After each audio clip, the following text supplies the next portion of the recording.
Welcome back to the Triple O Show. Wait, breaking news. Nate and Aziz have just been signed to the Golden State Warriors for the veteran minimum. How do you feel about this? Round of applause. Oh my God. I didn't think it was gonna happen, but the way Nick Young played, I just figured there was a spot opening up. You know what? And I'm only going for championships. So my $5 contract, I'm not taking it. Not offended. I just want a ring. Hey, I mean everyone's jumping on board, so why not us?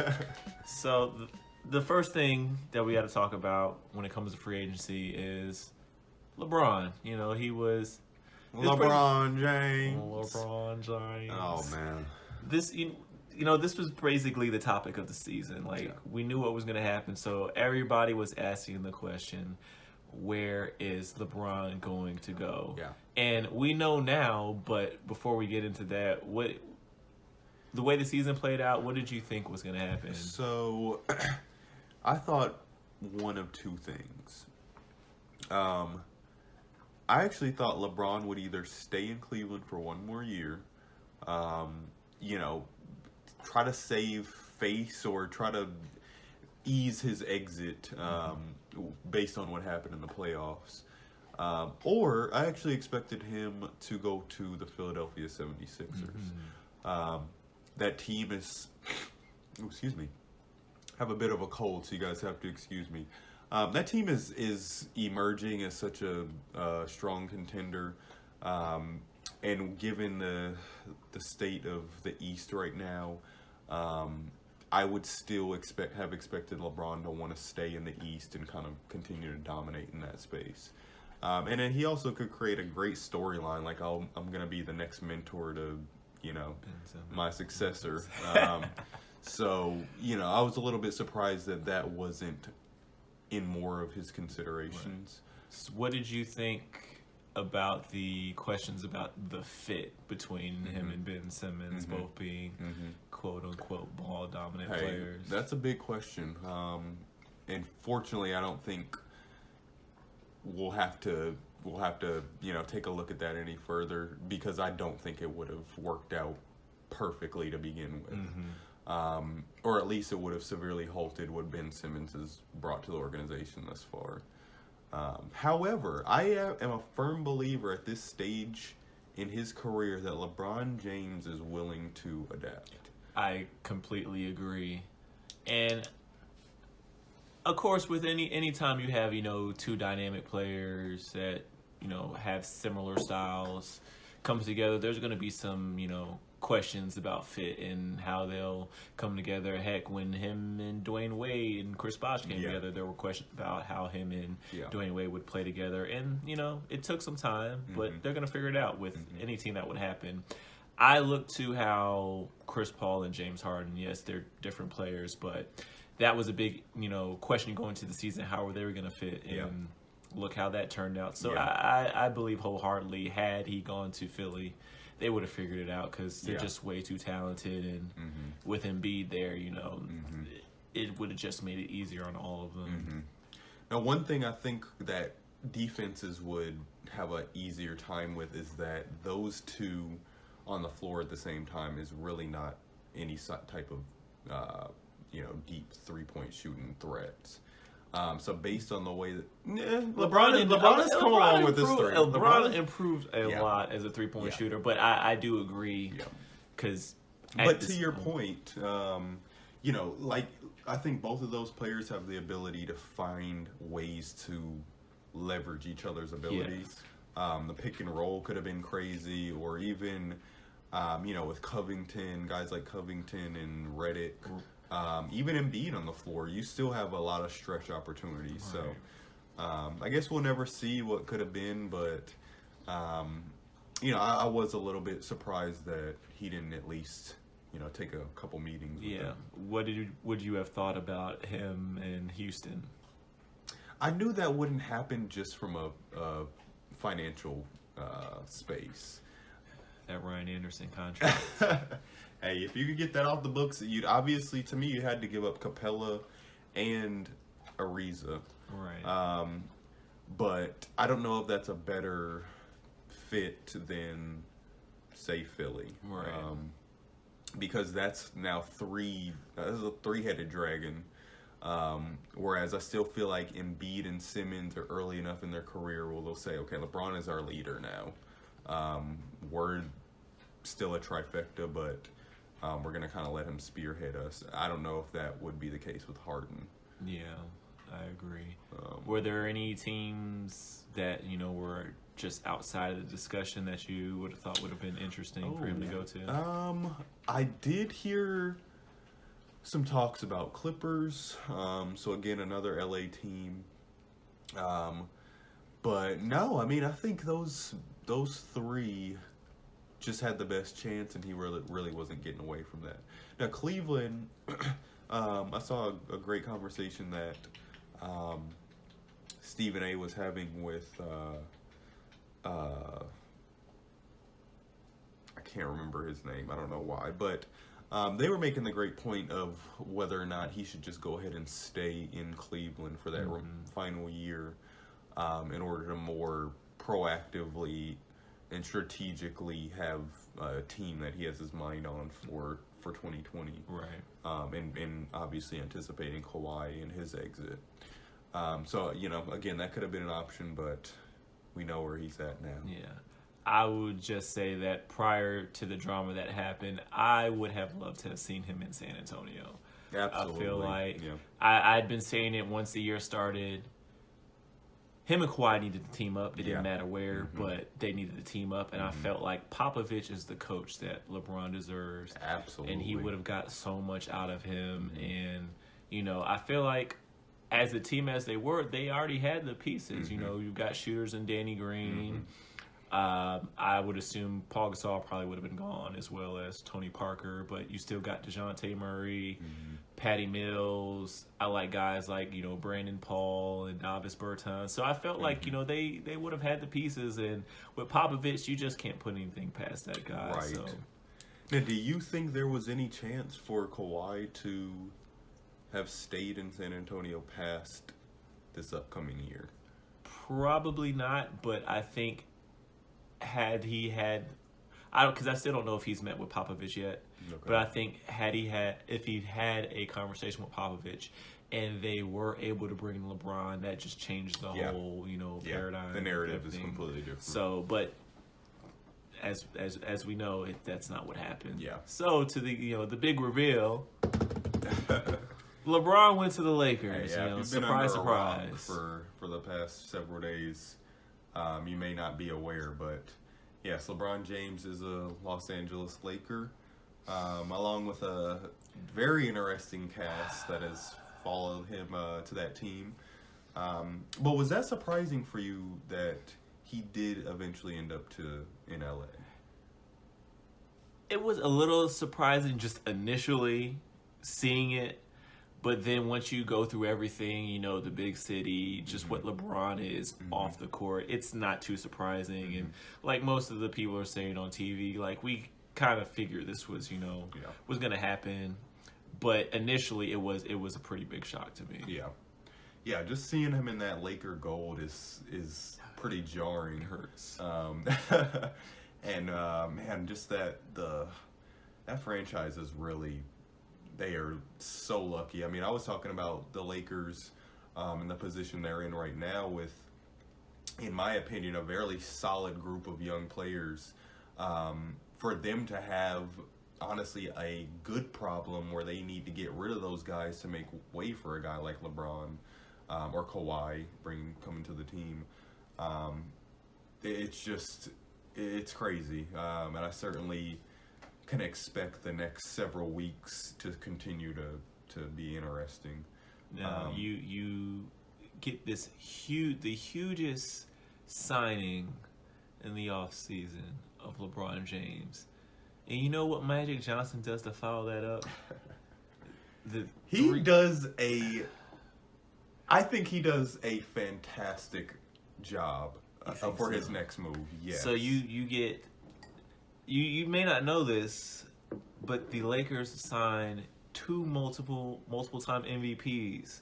You've got LeBron James, a 4-time regular season MVP, and then you follow that up with JaVale McGee, 2 or 3 times Shaq and the full legend. MVP. Yes. So, you know, yes, people just aren't seeing that. Like, you've got multiple MVPs on your roster right now. Like, you're just spearheaded for success. I agree. I mean, when you have a rat tail like JaVale McGee does, that only equates to winning. Honestly. Now, everything after that was just a blur. I felt completely thrown by the Lance Stevenson and Rajon Rondo signings. Yeah. Obviously, we did expect Julius Randle to be kind of on the fringe. He's one of their more tradable or leverageable assets right now. So I was a little bit surprised that they just let him walk. But, yeah, I got to ask, what is the deal with these last 2 picks? Lance Stevenson and Rajon Rondo. 2 players that have no space to complement or assist LeBron James. So what I've been seeing is that with Lance, they're looking for guys that are better able to switch on defense. And I mean, you got to give to Lance. He is he's a physical specimen, and the other stuff that comes with it, obviously. But Lance can play, so maybe playing with a guy like LeBron gets him under range. I think the Rondo is a couple things. I think clearly he's a guy that LeBron respects. He's a championship point guard, and we've seen the last 2 seasons what Rondo has done in the playoffs. So, I feel like LeBron, especially after the J.R. Smith fiasco. Wait, breaking news: J.R. Smith has just been waived by the Cavaliers and signed to the Ball Hawks of the Big 3 league. So that's goodness. happening. But they're in for a treat. Clearly, LeBron was looking for smarter players. You get that in Rondo, Stevenson, not so much. But I've heard another interesting theory that they brought in Rondo to kind of tame, not Lonzo so much in a sense, but the name that shall not be mentioned on this podcast. Because bringing a guy like Rondo lets you know that, hey, there's no more fooling around. Yeah. Like, he's going to have to compete for a spot. Yeah. Because then I also heard another insider tip that there's a conspiracy theory that Lonzo Ball's camp released that he had the knee problem or whatever, so the Lakers wouldn't be able to put him in any trading packages, which I'm all on board for that. Like, that's a smart move.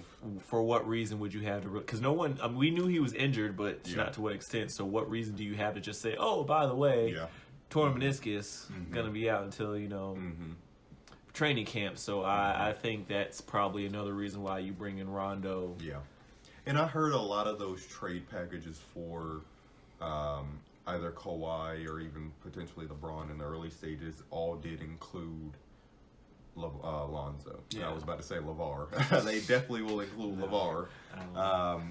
But yeah, that's a great point. I mean, I think at this point Lonzo will need to just come along much quicker. Yeah. And I think Rondo and James could be the guys that mentally put him where he needs to be. And you're right, Lance can be a versatile player. He can give you, a good 10 and 5 a game. 12, 7 and 5. Yeah, I trust him to be productive if he's confined to the right game. You know what? Now that you mentioned that, he's similar to JaVale McGee. If you put him in the right situation, give him, that time limit with a certain amount of minutes, he can be very valuable to your team. Do you think Rondo was also perhaps a move that might have swayed DeMarcus to come over? I think so, because they were saying that, obviously Rajon Rondo was a guy that Boogie Cousins respects. They're both from Kentucky, and we kind of knew that from when they had Isaiah Thomas in Sacramento, and he had that great season, and they just let him walk, and DeMarcus Cousins was like, Rondo and DeMarcus Cousins clearly have a good relationship, so it seemed like that was going to be the first, move in to getting DeMarcus to LA. However, the Pelicans went ahead and gave Julius Randle a nice contract, which upset Boogie Cousins and landed him on the Monstars. Those brothers across the way. That starting lineup is insane. I never thought that there was a more flawless group of players on a starting lineup. At least as you're evaluating some weaknesses. There really are none. I don't see him even having any issues just coming in immediately and doing what he does. They will figure that out. I don't know. Zaza's going to be starting to start the year. I feel like that's a fight waiting to happen. Hey, man, I tell you, the only thing I predict is each player maybe will drop points by 6 or 7. Definitely. But, I mean, that team will be unstoppable. Yeah. Are you surprised that DeMarcus took that deal? I am incredibly surprised on one end, but then on the other end, he seems like that petty kind of person. Yeah. So I'm not too, I'm surprised, but not all that surprised because we know DeMarcus Cousins. I think he's a fantastic player, but for me, when I saw he didn't play that well on Team USA, I kind of lost all hope in him. Yeah, I just don't know how you're that talented, surrounded by that amount of players, and you're still having some of the character issues that you have. But this is the NBA season. Speaking of which, I mean, how are him and Draymond going to coexist?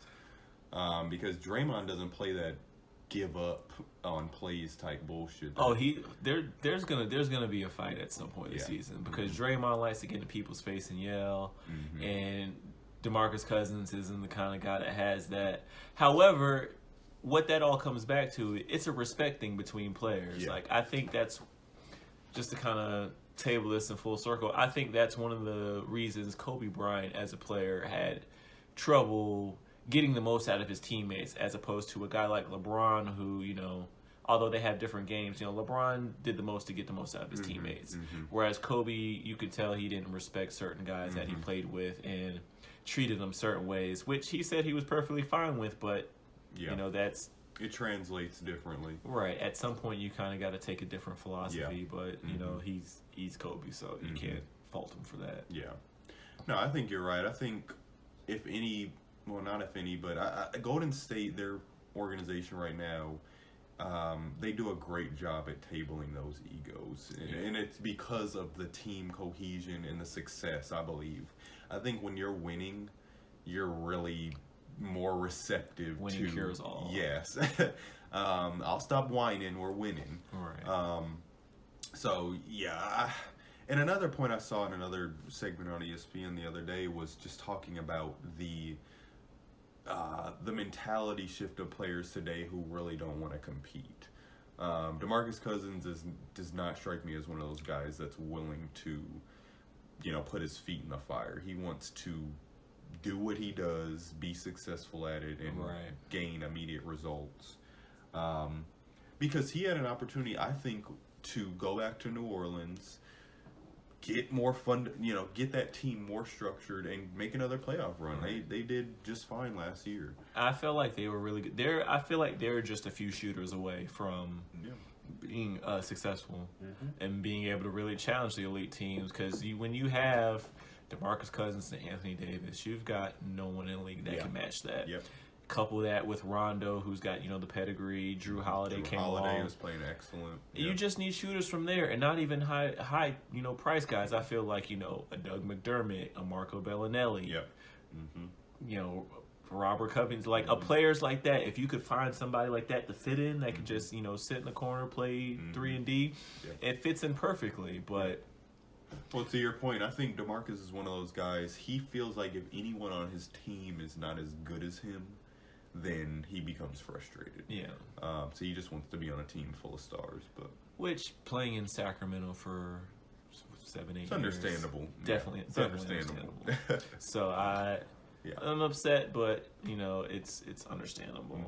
Speaking of centers, they finally got back together, DeAndre and Dallas. They were peeping each other from across the room for the last couple years, but no one they wanted had to make some a crushes move. going on. Right. Dallas tried to shoot their shot, and DeAndre left. DeAndre went back to his old girl. Right, but they finally got it together. So what do you think about DeAndre? I like it a Dallas? lot. And I would have even accepted DeAndre going to Dallas. What was that? 3 years ago? Yeah. They need versatile mobile big men. Because Dirk anywhere. Dirk can barely limp up the court. And I think he'll be complemented by Doncic and Dennis Smith Jr. Right. They'll run a good pick and roll game. And again, he doesn't need to be the focal point of their offense. Right. I don't know. Dallas right now, they're a couple pieces away still. But that may be a draw for some other big names come free agency next year. Big issue.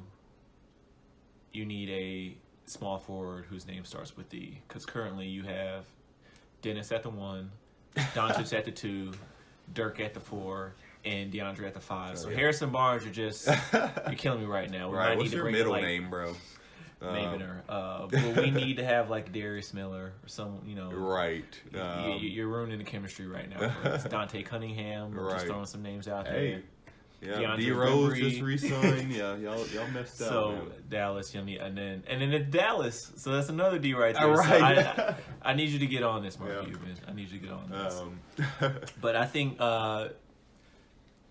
everybody healthy. Depending on what kind of scheme they're running, I think Dallas can compete for 10 through 8. Yeah. I think that's. Oh, Dwight Powell. I was about to say Dwight Powell. Yeah, he's super athletic. And then they also still have, what's his name from Arizona, right? Or excuse me, not Arizona, Indiana. Yogi Ferrell, Yogi, and Jose Juan Barrera. Okay, yeah. So I mean, if they can keep some depth on their bench, I think, like you said, they can at least get into the playoffs. Limit Dirk to 15 minutes a game. So. When is that man gonna retire? I think this will probably be his last. Actually, I think he signed for 2 more years, unless this is the last year on that deal. Okay. But I think he did just turn down a $5 or $10 million contract, so they're probably going to negotiate to get him some money. Okay. But Dirk is Dallas, so absolutely can't be. That'll be a massive retirement celebration. Yes.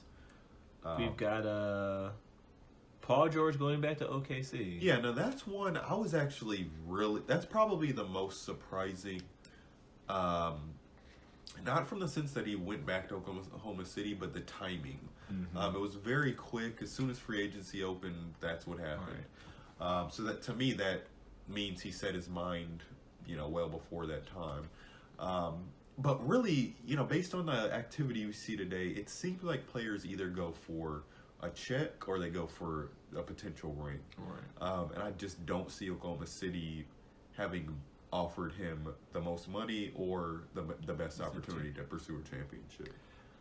Yeah, I was a little surprised, but as a OKC fan, I was ecstatic, especially having seen Carmelo opt in before this happened. Yeah. I was like, oh, PG's gone, right? He's out the door. Yeah, so done. This makes me think that Sam Presti is, cooking up some magic, because the fact that Paul George opted in after Carmelo and the way the season went last year, and what did Carmelo say in the press conference? He was like, would you be willing to look at another role? And he said, absolutely not. Right. And at that point, I was like, I lost all faith in you, Carmelo. Like, I can't, because clearly you did not have a good season last year. So, well, I would have actually liked Melo to somehow found his way to partner with LeBron. Mm-hmm. He to me has always succeeded as that second guy. We've seen him on Team USA.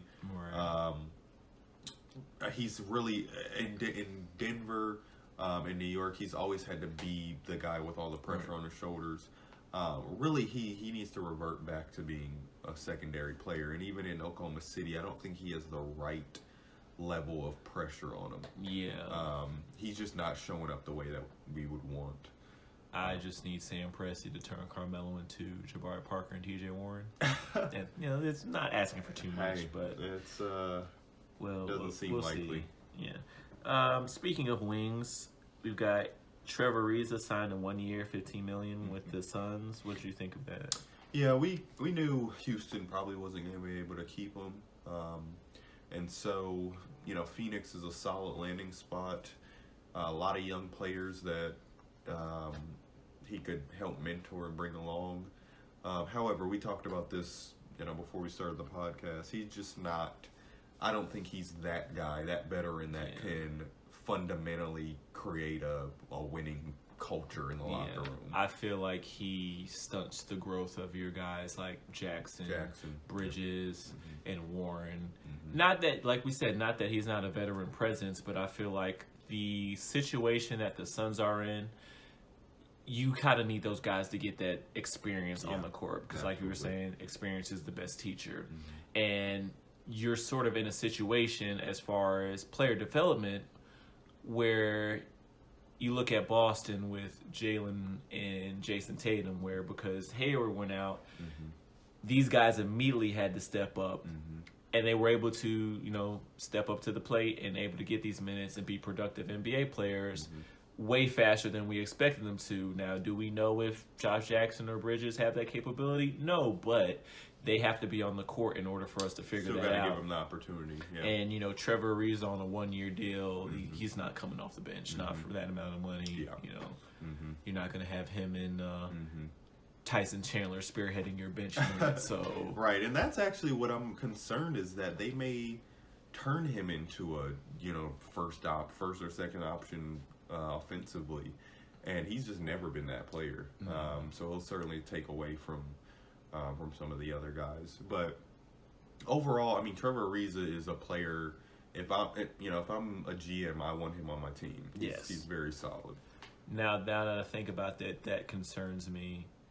Because with Elfrid Payton signing to the Pelicans, I feel like, do they play Booker at point guard now and try to run with Booker, Ariza, Warren, Chris Ayton? What's your, what is your starting lineup now? Starting lineup? Oh, yeah, I guess you would put Booker at the 1. I mean, that's create some defensive. Josh Jackson at the 2, issues. Ariza 3. Yeah.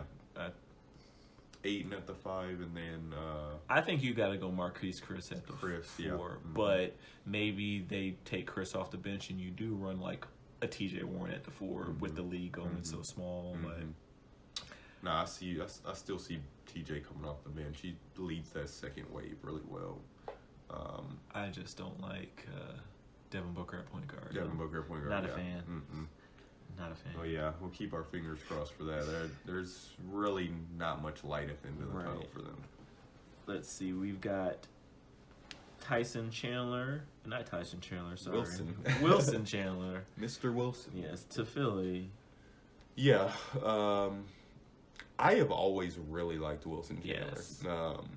Yes. He's a guy like Jeff Green to me, and I won't talk about Jeff Green because he really frustrates me half the time, but physically has all the proper tools to play really the 2 through 4,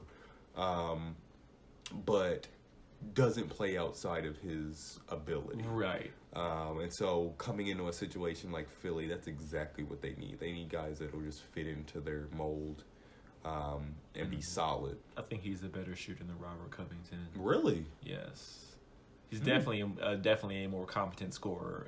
He's a better shooter than Covington. Really? And initially, when they made this deal, it made me think that, okay, they definitely are out of the Kawhi sweepstakes. Because why would you go out and get another small forward? But then the more I thought about it, I was thinking, okay, well, maybe you go out and get a guy like Wilson Chandler because you're going to have to package Robert Covington along with some other pieces. Yeah. So I think that may be something to look out for because who in the hell knows what's going on with Kawhi at the moment. And that's still, for Philly's positioning, they're still in good position. I think teams are going to continue to look at them over the next several months. Yes. For potential deals, and so really they don't have much to lose. I think that's a solid signing. But they still should have took Michael Porter Jr. Tyreek Evans and Doug McDermott to Indiana. Evans, never been a fan. You already know that. Oh, man. I love Evans. Him next to Oladipo is like, what is the point? He's just gonna, to me, I think he's gonna fall back to what he was on. What if he comes Sacramento. off the bench? Okay. I think that Did works he have better. a productive? Remind me, he's coming from Memphis. New Orleans, Memphis. I'm Yes. sorry. I did not watch him at all last year. He was very good last year, especially once Michael Conley went down. Okay. He was very good. A lot of people thought that he was going to be moved before the trade deadline, but nobody really wanted to offer, the pick for him. But he was very well. The one thing about Tyreek Evans, yes, he has a herky-jerky game. Mm-hmm. You can't play him anywhere but the one. He has to have the ball in his hands. That's the one thing about him. And being at his size, not being a knockdown shooter, he has to have the ball in his hands. So how's that going to affect? I mean, obviously you said bring him off the I bench. think he has to come off the bench. Okay. And then kind of the same role that Lance had. Okay. But I think he's a little more controlled in his game than Lance is. Yeah. So I can think see that works. I also like Doug McDermott. He's a good shooter. You put him out there with Bogdanovich. Mm-hmm. Doug is another one of those guys. I think you just have to keep him on the floor. Yeah. He gets in rhythm. He's, in my opinion, very underrated athletically and driving. But he also has a solid defensive game. He's pretty, he could switch off pretty well. So they should, I hope they do something with him. Yeah, definitely. And I mean, they've got Indiana is going to be a sneaky top 2, top 3 team. Hey. You got Miles Turner, Sabonis. We saw them in the playoffs last year. I mean, they could have beat Cleveland.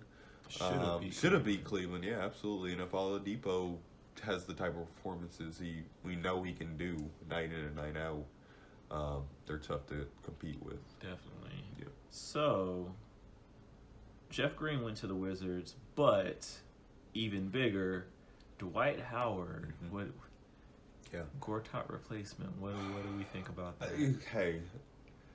I'm going to give Dwight the benefit of the doubt that he still has a lot of game left in him. He had a good season in Charlotte this year. I thought he was very productive. I do think he needs a dynamic point guard like Kemba.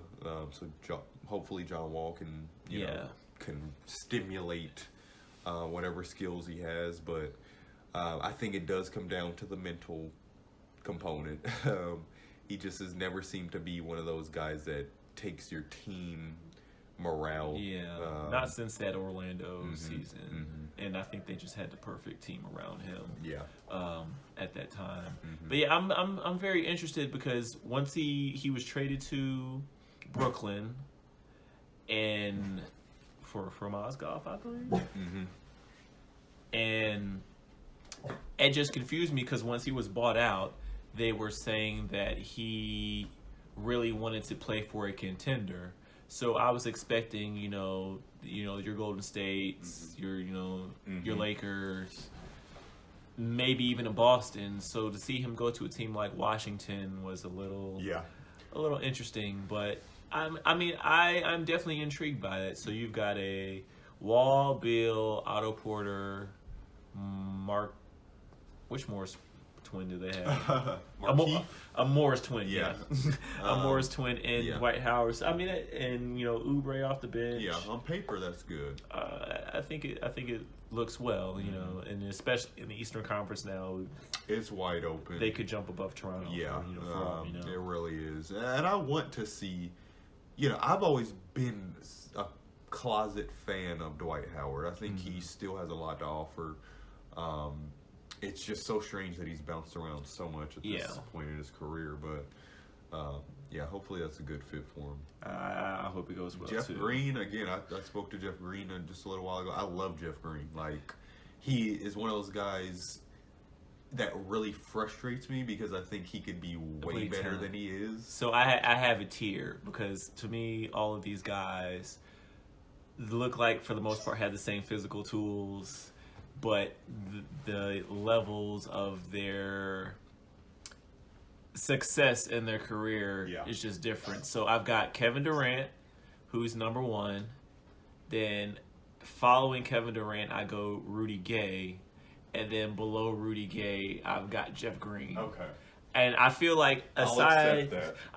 aside from shooting, what does Durant really do better than those two guys? Right. It's a matter of consistency and, in my opinion, assertiveness. Because, like you said, I think Rudy Gay, if you combine Rudy Gay with, or if you just increase Rudy Gay's consistency and percentage, he's the same player. Exactly. There's no reason why Rudy Gay, granted, not saying he should be where Durant is at, but there's no reason he shouldn't be top 20, top 15 player in the league. He has all the tools, but, mentally, he just doesn't have them. Like I would say not saying about Durant, but before he left OKC, I always said if Durant had the same mentality that Westbrook had, they would destroy everybody. But he's just everybody's just a different player. Yeah, and I think the last time we saw Jeff Green really push his potential to where it needed to be was when he was in Boston. Yes, definitely. He was just that go-to guy. But hey, I think again Wizards got a good pickup in him. So. Just to wrap up the last couple re-signings, Chris Paul in Houston, what was it, 4 years, 160. Yep. I think that's way too much for him, but I'm not mad. I think this is his first max contract. Really? I think because he was taking pay cuts. He was taking pay cuts in LA. Okay. And I don't think that the Hornets years that he really got the pay that he deserves. So I'm not mad at him for getting the money, but that's a lot. That's gonna pigeonhole them, in the next couple years. But I do think that he has taken Houston to a different level. Yes, definitely. Championship level. So, props to him. I hope to see another really competitive series next playoff. Definitely. JJ Redick re-signs with the Sixers, I think 1 year, 12 to 13 million. So I was a little surprised just because I didn't think he was going to come back. Because he got 24 mil last year. Right, he could have just walked away with some good cash. But he fits well on that team. Yeah, and especially with I think Bellinelli went back to the Spurs. Okay. So they're gonna need that shooting. So I think JJ Redick's good. And you're on a winning team. Yeah. Like you guys have a lot of potential, and you are exactly what they need at this point. So it's not like you're gonna be falling out of your element. Definitely. And then Derek Favors, 2 years, 36 mil. That's too much. That's way too much. But again, I don't know what Utah. I think it's one of those situations where you just kind of got to give the player the money because there's from the business aspect, if they don't spend a certain amount of the cap, that there's a penalty. So I think that's one of those situations where no one else is really on the market, although you could have given that money to Jabari Parker, that you just, you're paying your players to keep, your core together, which, he is part of their core. He is, So. And he offers a different element than Gobert does. I mean, obviously the scoring is just, you need that down low. But, hey, I'm really not surprised with some of these players getting paid these days.